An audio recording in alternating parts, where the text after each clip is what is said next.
Pengertian ingkar as-sunnah. Yang pertama, secara etimologi.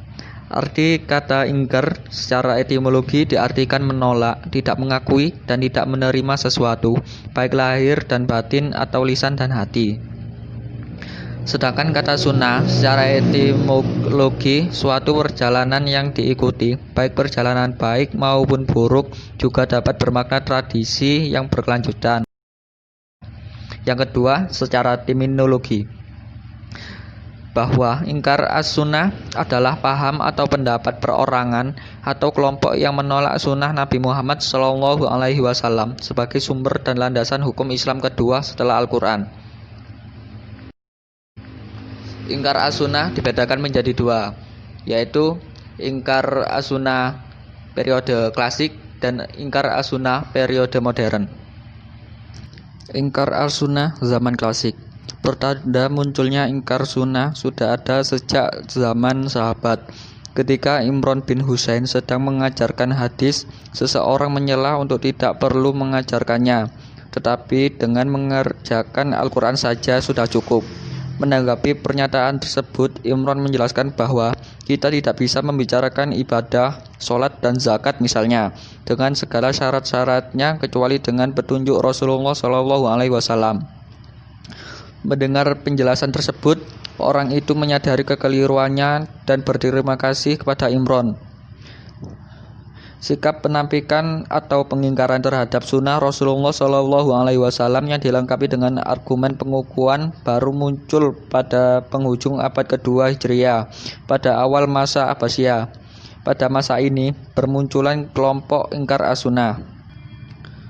Menurut Imam Syafi'i ada 3 kelompok ingkar sunnah. Yang pertama adalah golongan Syiah atau kelompok Syiah. Kelompok Syiah menganggap bahwa sepeninggalan Nabi Muhammad SAW, mayoritas para sahabat sudah murtad atau keluar dari Islam, kecuali beberapa orang saja yang menurut mereka masih tetap muslim. Karena itu, golongan Syiah menolak hadis-hadis yang diriwayatkan oleh mayoritas para sahabat tersebut. Syiah hanya menerima hadis-hadis yang diriwayatkan oleh ahli al-bait saja. Yang kedua, golongan Khawarij. Ada sebuah sumber yang menuturkan bahwa hadis-hadis yang diriwayatkan oleh para sahabat sebelum kejadian fitnah atau perang saudara antara Ali bin Abi Thalib radhiyallahu an dan Muawiyah radhiyallahu an diterima oleh kelompok Khawarij dengan alasan bahwa sebelum kejadian itu para sahabat dinilai sebagai orang-orang yang adil. Namun, sesudah kejadian fitnah tersebut, kelompok Khawarij menilai mayoritas sahabat Nabi Muhammad SAW sudah keluar dari Islam. Akibatnya, hadis-hadis yang diriwayatkan oleh para sahabat sesudah kejadian itu ditolak kelompok Khawarij. Yang ketiga adalah Mu'tazilah. Ada sebagian ulama Mu'tazilah yang tampaknya menolak sunnah, yaitu Abi Ishaq Ibrahim bin Sajar yang populer dengan sebutan Al-Nadham. Ia mengingkari kemukjizatan Al-Quran dari segi susunan bahasanya, mengingkari mukjizat Nabi Muhammad SAW, dan mengingkari hadis yang tidak dapat memberikan pengertian yang pasti untuk dijadikan sebagai sumber syariat Islam. Ingkar as-sunnah periode modern. Tokoh-tokoh kelompok ingkar sunnah modern akhir abad ke-19 dan ke-20 yang terkenal adalah Ghulam Ahmad Parvez dari India dan Taufik Siddiqui dari Mesir, Rashad Khalifah kelahiran Mesir yang menetap di Amerika Serikat, dan Kasasim Ahmad, mantan ketua Partai Sosialis Rakyat Malaysia. Mereka adalah tokoh-tokoh yang tergolong pengingkar sunnah secara keseluruhan. Argumen yang mereka keluarkan pada dasarnya tidak berbeda dengan kelompok ingkar sunnah pada periode klasik. Tokoh-tokoh ingkar as-sunnah periode modern akhir abad ke-19 dan ke-20. Yang pertama, Taufik Siddiqui. Tokoh ini berasal dari Mesir. Dia menolak hadis Nabi SAW dan menyatakan bahwa Al-Quran adalah satu-satunya sumber ajaran Islam. Menurutnya, Al-Islam huwa Al-Quran. Islam itu adalah Al-Quran itu sendiri. Dia juga menyatakan bahwa tidak ada satupun hadis Nabi SAW yang dicatat pada masa beliau masih hidup. dan baru dicatat jauh dari setelah Nabi wafat. Karena itu, menurutnya, memberikan peluang yang lebar kepada manusia untuk merusak dan mengada-ngadakan hadis sebagaimana yang sempat terjadi. Namun, ketika memasuki dunia senja, tokoh ini meninggalkan pandangannya dan kembali menerima otoritas kehujahan Nabi Shallallahu Alaihi Wasallam. Yang kedua, Rashad Khalifah. Dia adalah seorang tokoh ingkar sunnah yang berasal dari Mesir, kemudian menetap di Amerika. Dia hanya mengakui Al-Quran sebagai satu-satunya sumber ajaran Islam yang berakibat pada penolakannya terhadap hadis Nabi Shallallahu Alaihi Wasallam. Yang ketiga, Ghulam Ahmad Parvez. Tokoh ini berasal dari India dan juga pengikut setia Taufik Siddiqui. Pendapatnya yang terkenal adalah bahwa bagaimana pelaksanaan sholat terserah kepada para pemimpin umat untuk menentukannya secara musyawarah, sesuai dengan tuntunan dan situasi masyarakat. Jadi, menurut kelompok ini tidak perlu ada hadis Nabi SAW.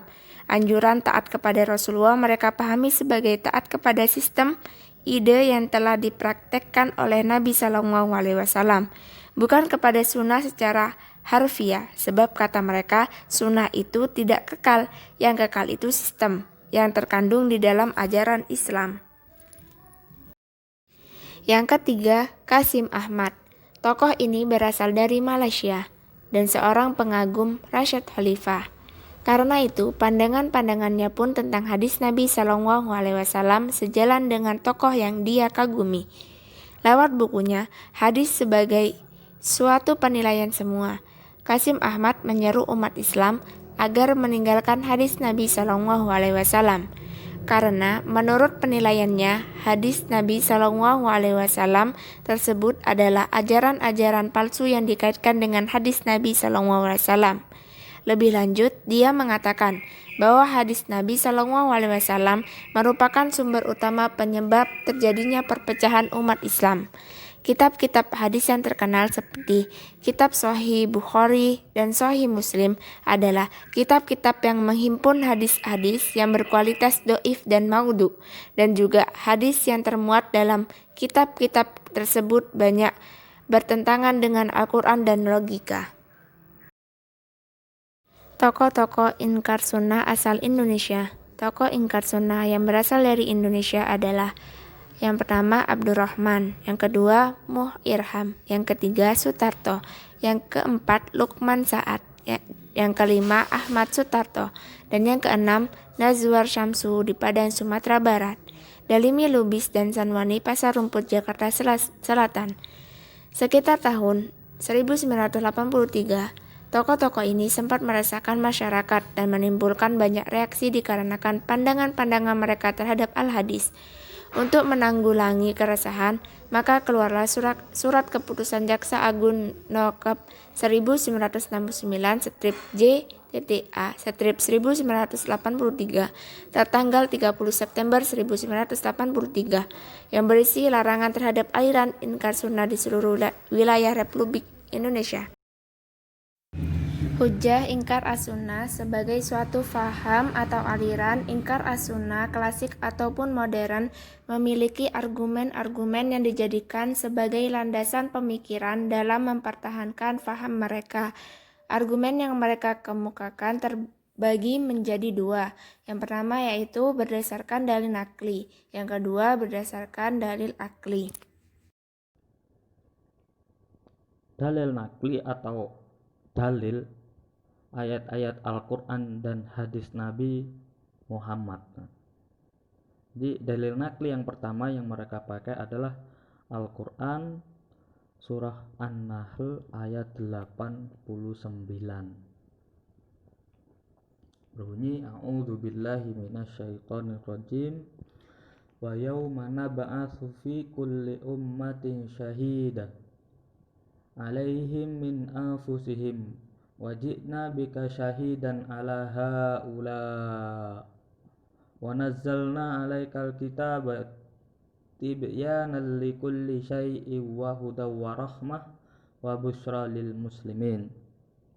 Artinya, dan ingatlah ketika hari kami bangkitkan pada setiap umat seorang saksi atas mereka dari mereka sendiri, dan kami datangkan engkau, yaitu Nabi Muhammad, menjadi saksi atas mereka. Dan kami turunkan Alkitab atau Al-Quran kepadamu untuk menjelaskan segala sesuatu sebagai petunjuk serta rahmat dan kabar gembira bagi orang-orang yang berserah diri.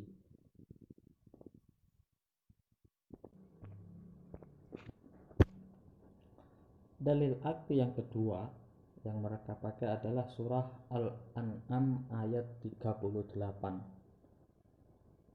Wa ma min dabbatin fil ardi wala ta'irin yatiru bi janahihi illa umamun amsalukum ma farratna fil kitabi min syai' summa ila rabbihim yuhsyarun. Dan tidak ada seekor binatang pun yang ada di bumi dan burung-burung yang terbang dengan kedua sayapnya, melainkan semuanya merupakan umat-umat juga seperti kamu. Tidak ada sesuatu pun yang kami luputkan di dalam kitab. Kemudian kepada Tuhan mereka dikumpulkan.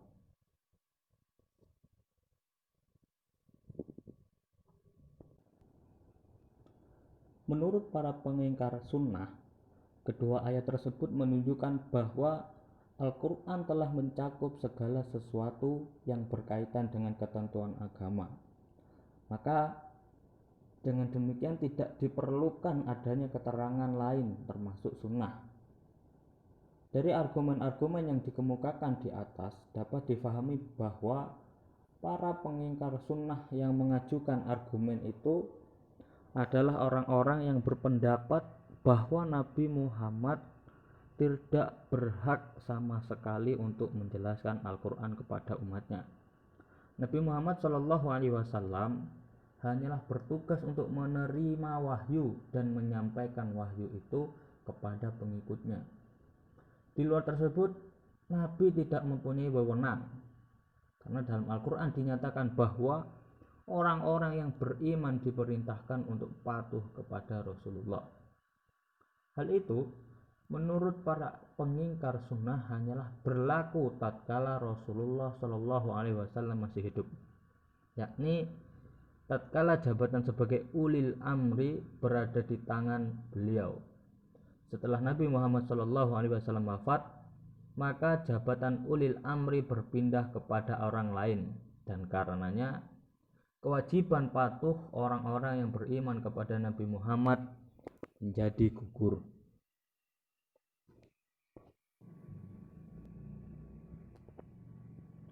Kemudian dalil nakli yang ketiga adalah surat Yunus ayat 36.